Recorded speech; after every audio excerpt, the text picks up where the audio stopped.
In the sky, a loud bang echoes. No, it's not thunder, and it's not some dramatic sound effect from the show's production. It's the perfect metaphor for what's about to happen. The not-so-subtle entrance of a die-hard Eason Chan fan, the kind of guy who wears on his face the confidence of someone convinced he's about to shine. He steps in with an almost cinematic expression, as if the opening theme of his own life were playing in the background, and without wasting a second, he declares that his requirements for a blind date are simple. Very simple, according to him. The woman just needs to be filial to her parents and have a sense of responsibility. That's it.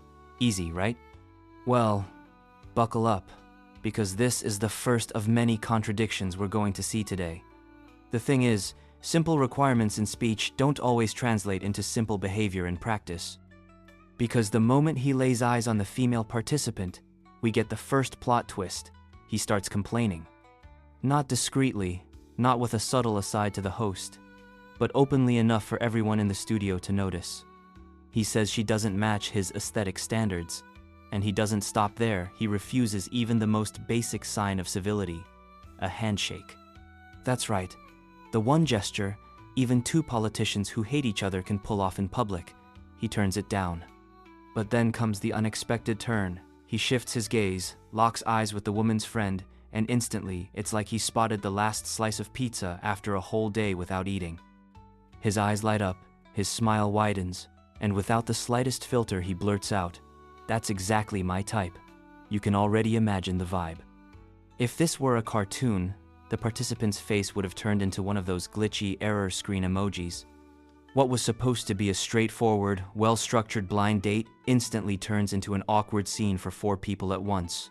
The participant, her friend, the guy himself, and the host who, by the way, has years of experience smoothing over weird live situations, but this time was going to need more than quick improvisation to keep the train on the tracks. Hello, I'm today's female participant. My name is Tang Ling. I'm 25, I work as a waitress, and I make about 3,000 yuan a month. Her introduction is simple, direct, no fluff.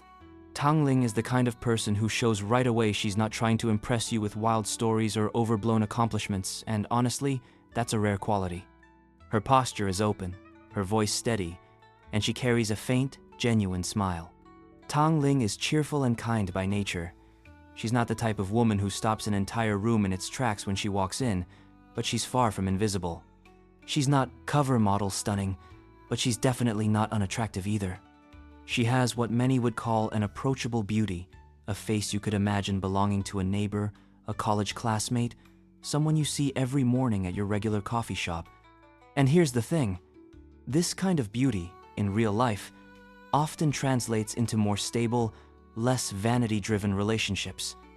But clearly, Mr. No Filter hadn't gotten that memo. As for her ideal partner, she asks for nothing outrageous. She just wants him to make a bit more than she does, which makes perfect sense for financial stability and, after marriage, not live with the parents. That last one, by the way, is a big deal in modern China, where the tradition of living with in-laws still runs strong and often creates endless conflicts. Tang Ling was just trying to avoid that headache from the start.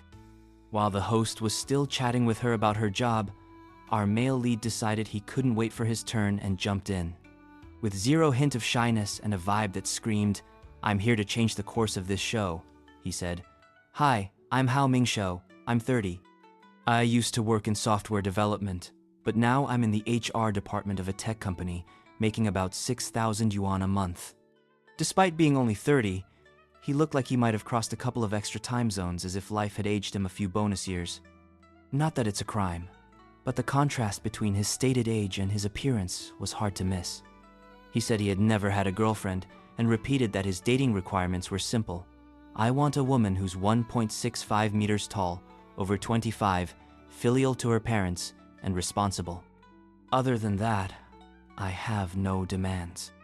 So far, it sounded like we were looking at a man genuinely there for something serious.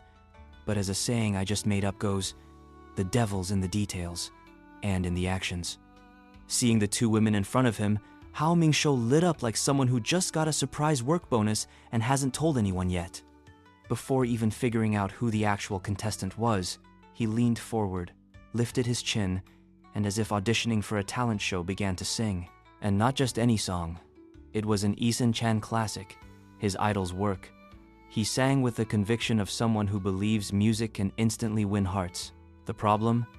Judging by Tang Ling and her friends' expressions, this performance was not going to make anyone's wedding playlist. Tang Ling bit her lip, looked away, took a deep breath, but in the end, the laugh broke free.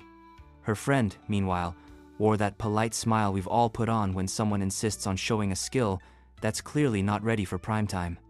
When he finished, the host, trying to keep things formal, asked, "Do you know who your blind date partner is today?"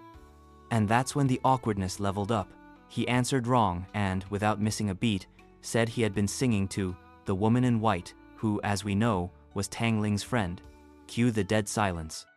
You know that moment when no one knows where to look? Yeah, that. The host patiently explained that the woman in yellow was the actual contestant, and the one in white was just a guest. But Hao Ming Shou, brimming with the kind of confidence only total social obliviousness can produce, doubled down. He wanted to sing to the friend. The tension, already thick, got even heavier. Still, the host tried to salvage the situation, suggesting they shake hands to get acquainted. The guy refused. "I don't want to shake her hand." Tang Ling, who had come on the show hoping to find love, now found herself facing a man who wasn't just uninterested, he was going out of his way to make that clear. A self-assured, eccentric man who wasn't hiding the fact that he only had eyes for her friend and who seemed to have forgotten there were cameras recording every second. After a lot of pushing from the host, he finally sat down to talk to Tang Ling. But instead of getting to know her, Hao Ming Shou started asking about her friend's love life. Has she dated before? Is she single? Can I meet her? Tang Ling, patient beyond what most people would manage, said yes. The man then turned and started chatting enthusiastically with the friend, completely ignoring his supposed date. The host, visibly taken aback by his lack of tact, stepped in. Even if you're not interested in the contestant, you should still respect her feelings. But Hao Ming Shou seemed immune to social embarrassment. He replied that he was more interested in the friend and even asked Tang Ling to act as his go-between. Tang Ling, remarkably patient and probably already resigned to the fact this date was a lost cause, agreed and told the friend. The friend, in turn, went to the host to decline. She said the guy wasn't her type and that her standards were higher than Tang Ling's, a comment so blunt it made the host laugh. In the end, the host directly asked the friend if she'd still be willing to meet him. She refused immediately. Without the friend present, Tang Ling and Hao Ming Shou barely exchanged a word, both radiating total disinterest. Finally, the friend made it crystal clear to him. "You're not my type. I think you're a bit over the top." The date was officially a failure. The host tried to wrap things up by suggesting a goodbye handshake, but Tang Ling shot back. "You didn't want to shake my hand before? Then I don't want to shake yours now." And that's how this absurd, painfully awkward blind date ended, the kind of episode everyone there will remember forever and probably try very hard never to repeat. At the end of the day, this date wasn't just about one awkward moment. It was practically a live, on-air masterclass in how not to behave on a date, blind or otherwise.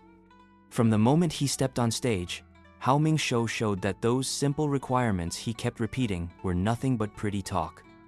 Because when someone says, "I'm not picky," but then refuses to even shake your hand simply because you don't match his aesthetic standards, that's not honesty, that's ego wrapped in fake humility. And let's be honest here, when a man is picky, he's made fun of, turned into a punchline. But when it's a woman, that behavior is often seen as normal, even expected. And don't get me wrong, I'm not defending Hao Ming Shou. He clearly didn't have much to offer and was demanding way too much in return. But the truth is, that exact same attitude, having sky-high standards without much to back them up, is something we often see among Chinese women, especially the older ones. The difference is, when it comes from them, it's far more socially accepted.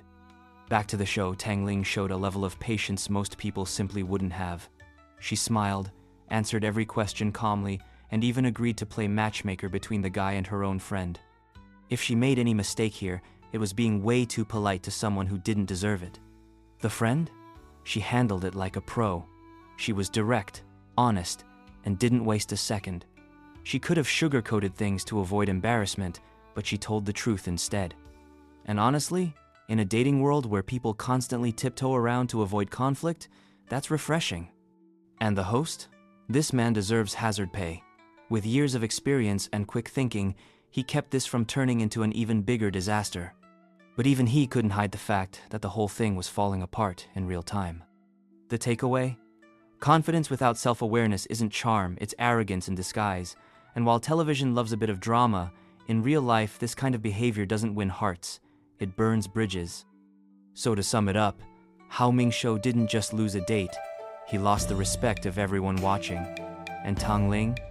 She may not have found love that day, but she walked away with her dignity intact and probably with millions of people silently rooting for her. If you enjoyed this video, don't forget to hit that like button and subscribe for more stories like this. I'll see you in the next video.